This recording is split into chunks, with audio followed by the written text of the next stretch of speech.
ಗದಗ ಜಿಲ್ಲೆ ಶಿರಹಟ್ಟಿ ತಾಲೂಕಿನ ಮಾಗಡಿ ಕೆರೆಯಲ್ಲಿ ವಿದೇಶಿ ಪಕ್ಷಿಗಳ ಆಗಮನದಿಂದ ಪ್ರವಾಸಿಗರನ್ನು ಆಕರ್ಷಿಸ್ತಾ ಇದೆ. ಇಲ್ಲಿ ದೇಶ ವಿದೇಶಿಯ ಹಕ್ಕಿಗಳು ಪ್ರತಿ ವರ್ಷ ಚಳಿಗಾಲಕ್ಕೆ ಲಗ್ಗೆ ಇಡುತ್ತೆ. ಮಂಗೋಲಿಯಾ, ಆಸ್ಟ್ರೇಲಿಯಾ, ಜಪಾನ್, ಪಾಕಿಸ್ತಾನದ ಲಡಾಖ್ ಹೀಗೆ ಅನೇಕ ದೇಶಗಳ ಪಕ್ಷಿಗಳು ಇಲ್ಲಿಗೆ ಆಗಮಿಸುತ್ತೆ. ಆಯಾ ದೇಶದ ಹವಾಮಾನ ವೈಪರೀತ್ಯವೇ ಈ ಪಕ್ಷಿಗಳು ಇಲ್ಲಿಗೆ ಬರೋದಕ್ಕೆ ಕಾರಣ.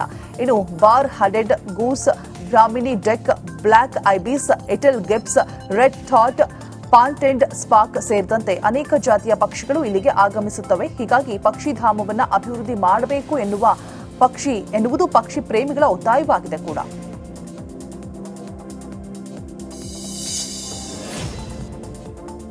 ಧಾರವಾಡದಲ್ಲಿ ಸರ್ಕಾರಿ ಸ್ವಾಮ್ಯದ ಸೇವಾ ಸಂಸ್ಥೆಯನ್ನ ಶಿಫ್ಟ್ ಮಾಡೋ ಪ್ರಯತ್ನ ನಡೆದಿದ್ದು, ಇದರ ವಿರುದ್ಧ ಧಾರವಾಡಿಗರು ಈಗ ಚಳವಳಿ ಮಾಡೋಕೆ ಮುಂದಾಗಿದ್ದಾರೆ.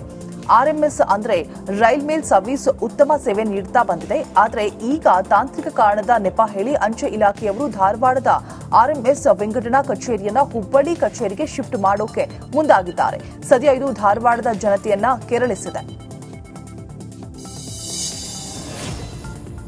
ಕೊಡಗು ಜಿಲ್ಲೆಯ ಗಾಳಿಬೀಡು ಗ್ರಾಮ ಪಂಚಾಯಿತಿ ರಾಷ್ಟ್ರೀಯ ಪುರಸ್ಕಾರಕ್ಕೆ ಭಾಜನವಾಗಿದೆ. ರಾಷ್ಟ್ರೀಯ ಪುರಸ್ಕಾರಕ್ಕೆ ರಾಜ್ಯದಿಂದ ಆಯ್ಕೆಯಾಗಿರುವ ಏಕೈಕ ಪಂಚಾಯಿತಿ ಎಂಬ ಹೆಗ್ಗಳಿಕೆಗೂ ಕೂಡ ಇದು ಪಾತ್ರವಾಗಿದೆ. ಡಿಸೆಂಬರ್ 11ರಂದು ದೆಹಲಿಯಲ್ಲಿ ರಾಷ್ಟ್ರಪತಿಗಳು ಪ್ರಶಸ್ತಿಯನ್ನು ಪ್ರದಾನ ಮಾಡಲಿದ್ದಾರೆ. ಇನ್ನು ಈ ಪ್ರಶಸ್ತಿ 1 ಕೋಟಿ ರೂಪಾಯಿಗಳನ್ನು ಒಳಗೊಂಡಿರುತ್ತೆ. ಬಡತನ ನಿರ್ಮೂಲನೆ, ಜೀವನೋಪಾಯ ಅಭಿವೃದ್ಧಿ ಅಂಶದಡಿಯಲ್ಲಿ ಗಾಳಿಬೀಡು ಪಂಚಾಯಿತಿ ಈ ಪುರಸ್ಕಾರವನ್ನು ಪಡೆದುಕೊಂಡಿದೆ.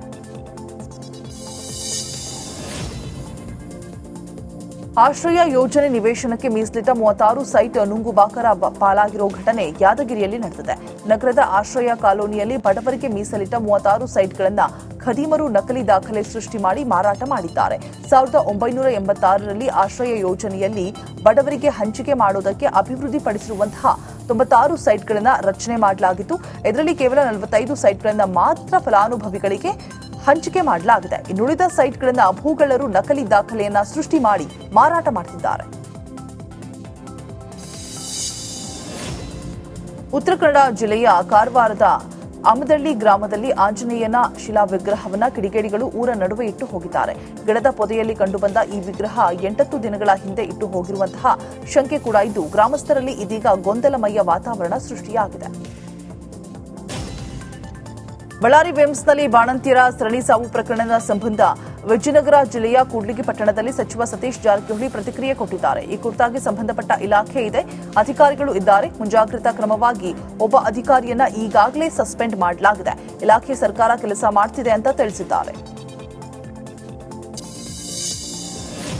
ಗದಗ ಜಿಲ್ಲೆ ಶಿರಹಟ್ಟಿ ತಾಲೂಕಿನ ಮಾಗಡಿ ಕೆರೆಯಲ್ಲಿ ವಿದೇಶಿ ಪಕ್ಷಿಗಳ ಆಗಮನದಿಂದ ಪ್ರವಾಸಿಗರನ್ನು ಆಕರ್ಷಿಸ್ತಾ ಇದೆ. ಇಲ್ಲಿ ದೇಶ ವಿದೇಶಿಯ ಹಕ್ಕಿಗಳು ಪ್ರತಿ ವರ್ಷ ಚಳಿಗಾಲಕ್ಕೆ ಲಗ್ಗೆ ಇಡುತ್ತೆ.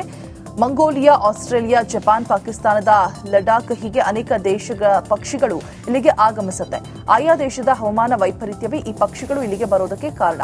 ಇನ್ನು bar headed goose, brahminy duck, black ibis, little grebes, red ಥಾಟ್, ಪಾಂಟೆಂಡ್ ಸ್ಪಾಕ್ ಸೇರಿದಂತೆ ಅನೇಕ ಜಾತಿಯ ಪಕ್ಷಿಗಳು ಇಲ್ಲಿಗೆ ಆಗಮಿಸುತ್ತವೆ. ಹೀಗಾಗಿ ಪಕ್ಷಿಧಾಮವನ್ನು ಅಭಿವೃದ್ಧಿ ಮಾಡಬೇಕು ಎನ್ನುವುದು ಪಕ್ಷಿ ಪ್ರೇಮಿಗಳ ಒತ್ತಾಯವಾಗಿದೆ ಕೂಡ.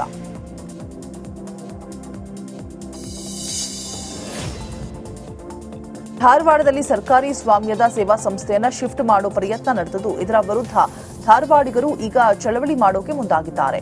ಆರ್ಎಂಎಸ್ ಅಂದ್ರೆ ರೈಲ್ ಮೇಲ್ ಸರ್ವಿಸ್ ಉತ್ತಮ ಸೇವೆ ನೀಡುತ್ತಾ ಬಂದಿದೆ. ಆದರೆ ಈಗ ತಾಂತ್ರಿಕ ಕಾರಣದ ನೆಪ ಹೇಳಿ ಅಂಚೆ ಇಲಾಖೆಯವರು ಧಾರವಾಡದ ಆರ್ಎಂಎಸ್ ವಿಂಗಡಣಾ ಕಚೇರಿಯನ್ನ ಹುಬ್ಬಳ್ಳಿ ಕಚೇರಿಗೆ ಶಿಫ್ಟ್ ಮಾಡೋಕೆ ಮುಂದಾಗಿದ್ದಾರೆ.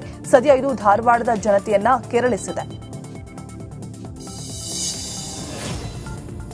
ಕೊಡಗು ಜಿಲ್ಲೆಯ ಗಾಳಿಬೀಡು ಗ್ರಾಮ ಪಂಚಾಯಿತಿ ರಾಷ್ಟ್ರೀಯ ಪುರಸ್ಕಾರಕ್ಕೆ ಭಾಜನವಾಗಿದೆ. ರಾಷ್ಟ್ರೀಯ ಪುರಸ್ಕಾರಕ್ಕೆ ರಾಜ್ಯದಿಂದ ಆಯ್ಕೆಯಾಗಿರುವ ಏಕೈಕ ಪಂಚಾಯಿತಿ ಎಂಬ ಹೆಗ್ಗಳಿಕೆಗೂ ಕೂಡ ಇದು ಪಾತ್ರವಾಗಿದೆ. ಡಿಸೆಂಬರ್ 11ರಂದು ದೆಹಲಿಯಲ್ಲಿ ರಾಷ್ಟ್ರಪತಿಗಳು ಪ್ರಶಸ್ತಿಯನ್ನು ಪ್ರದಾನ ಮಾಡಲಿದ್ದಾರೆ. ಇನ್ನು ಈ ಪ್ರಶಸ್ತಿ 1 ಕೋಟಿ ರೂಪಾಯಿಗಳನ್ನು ಒಳಗೊಂಡಿರುತ್ತೆ. ಬಡತನ ನಿರ್ಮೂಲನೆ, ಜೀವನೋಪಾಯ ಅಭಿವೃದ್ಧಿ ಅಂಶದಡಿಯಲ್ಲಿ ಗಾಳಿಬೀಡು ಪಂಚಾಯಿತಿ ಈ ಪುರಸ್ಕಾರವನ್ನು ಪಡೆದುಕೊಂಡಿದೆ.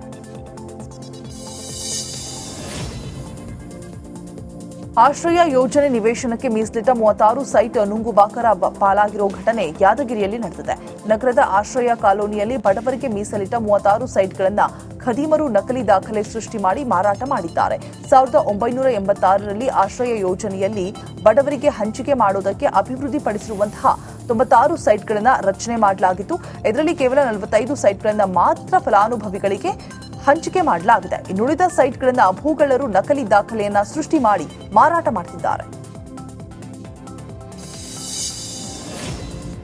ಉತ್ತರ ಕನ್ನಡ ಜಿಲ್ಲೆಯ ಕಾರವಾರದ ಅಮದಳ್ಳಿ ಗ್ರಾಮದಲ್ಲಿ ಆಂಜನೇಯನ ಶಿಲಾ ವಿಗ್ರಹವನ್ನ ಕಿಡಿಗೇಡಿಗಳು ಊರ ನಡುವೆ ಇಟ್ಟು ಹೋಗಿದ್ದಾರೆ.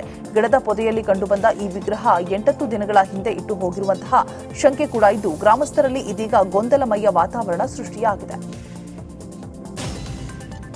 ಬಳ್ಳಾರಿ ವಿಮ್ಸ್ನಲ್ಲಿ ಬಾಣಂತಿಯರ ಸರಣಿ ಸಾವು ಪ್ರಕರಣದ ಸಂಬಂಧ ವಿಜಯನಗರ ಜಿಲ್ಲೆಯ ಕೂಡ್ಲಿಗಿ ಪಟ್ಟಣದಲ್ಲಿ ಸಚಿವ ಸತೀಶ್ ಜಾರಕಿಹೊಳಿ ಪ್ರತಿಕ್ರಿಯೆ ಕೊಟ್ಟಿದ್ದಾರೆ. ಈ ಕುರಿತಾಗಿ ಸಂಬಂಧಪಟ್ಟ ಇಲಾಖೆ ಇದೆ, ಅಧಿಕಾರಿಗಳು ಇದ್ದಾರೆ. ಮುಂಜಾಗ್ರತಾ ಕ್ರಮವಾಗಿ ಒಬ್ಬ ಅಧಿಕಾರಿಯನ್ನ ಈಗಾಗಲೇ ಸಸ್ಪೆಂಡ್ ಮಾಡಲಾಗಿದೆ. ಇಲಾಖೆ ಸರ್ಕಾರ ಕೆಲಸ ಮಾಡ್ತಿದೆ ಅಂತ ತಿಳಿಸಿದ್ದಾರೆ.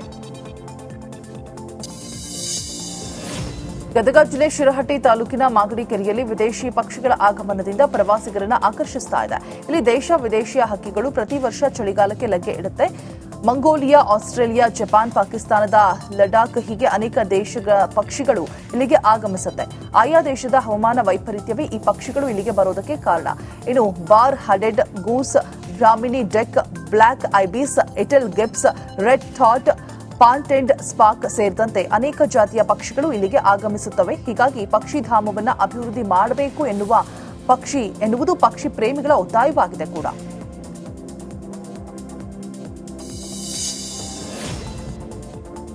ಧಾರವಾಡದಲ್ಲಿ ಸರ್ಕಾರಿ ಸ್ವಾಮ್ಯದ ಸೇವಾ ಸಂಸ್ಥೆಯನ್ನ ಶಿಫ್ಟ್ ಮಾಡೋ ಪ್ರಯತ್ನ ನಡೆದಿದ್ದು, ಇದರ ವಿರುದ್ಧ ಧಾರವಾಡಿಗರು ಈಗ ಚಳವಳಿ ಮಾಡೋಕೆ ಮುಂದಾಗಿದ್ದಾರೆ.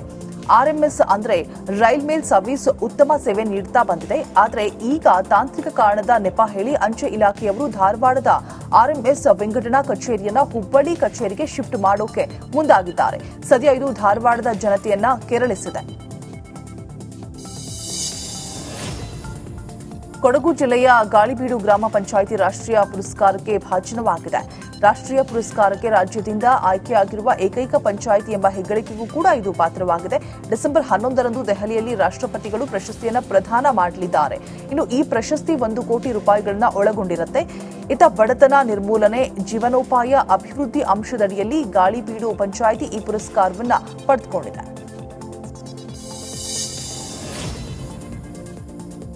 ಆಶ್ರಯ ಯೋಜನೆ ನಿವೇಶನಕ್ಕೆ ಮೀಸಲಿಟ್ಟ 36 ಸೈಟ್ ನುಂಗುಬಾಕರ ಪಾಲಾಗಿರೋ ಘಟನೆ ಯಾದಗಿರಿಯಲ್ಲಿ ನಡೆದಿದೆ. ನಗರದ ಆಶ್ರಯ ಕಾಲೋನಿಯಲ್ಲಿ ಬಡವರಿಗೆ ಮೀಸಲಿಟ್ಟ 36 ಸೈಟ್ಗಳನ್ನು ಖದೀಮರು ನಕಲಿ ದಾಖಲೆ ಸೃಷ್ಟಿ ಮಾಡಿ ಮಾರಾಟ ಮಾಡಿದ್ದಾರೆ. 1986ರಲ್ಲಿ ಆಶ್ರಯ ಯೋಜನೆಯಲ್ಲಿ ಬಡವರಿಗೆ ಹಂಚಿಕೆ ಮಾಡುವುದಕ್ಕೆ ಅಭಿವೃದ್ಧಿಪಡಿಸಿರುವಂತಹ 96 ಸೈಟ್ಗಳನ್ನು ರಚನೆ ಮಾಡಲಾಗಿತ್ತು. ಇದರಲ್ಲಿ ಕೇವಲ 45 ಸೈಟ್ಗಳನ್ನು ಮಾತ್ರ ಫಲಾನುಭವಿಗಳಿಗೆ ಹಂಚಿಕೆ ಮಾಡಲಾಗಿದೆ. ಇನ್ನುಳಿದ ಸೈಟ್ಗಳನ್ನು ಭೂಗಳ್ಳರು ನಕಲಿ ದಾಖಲೆಯನ್ನ ಸೃಷ್ಟಿ ಮಾಡಿ ಮಾರಾಟ ಮಾಡುತ್ತಿದ್ದಾರೆ. ಉತ್ತರ ಕನ್ನಡ ಜಿಲ್ಲೆಯ ಕಾರವಾರದ ಅಮದಳ್ಳಿ ಗ್ರಾಮದಲ್ಲಿ ಆಂಜನೇಯನ ಶಿಲಾ ವಿಗ್ರಹವನ್ನ ಕಿಡಿಗೇಡಿಗಳು ಊರ ನಡುವೆ ಇಟ್ಟು ಹೋಗಿದ್ದಾರೆ. ಗಿಡದ ಪೊದೆಯಲ್ಲಿ ಕಂಡುಬಂದ ಈ ವಿಗ್ರಹ 8 ದಿನಗಳ ಹಿಂದೆ ಇಟ್ಟು ಹೋಗಿರುವಂತಹ ಶಂಕೆ ಕೂಡ ಇದ್ದು, ಗ್ರಾಮಸ್ಥರಲ್ಲಿ ಇದೀಗ ಗೊಂದಲಮಯ ವಾತಾವರಣ ಸೃಷ್ಟಿಯಾಗಿದೆ.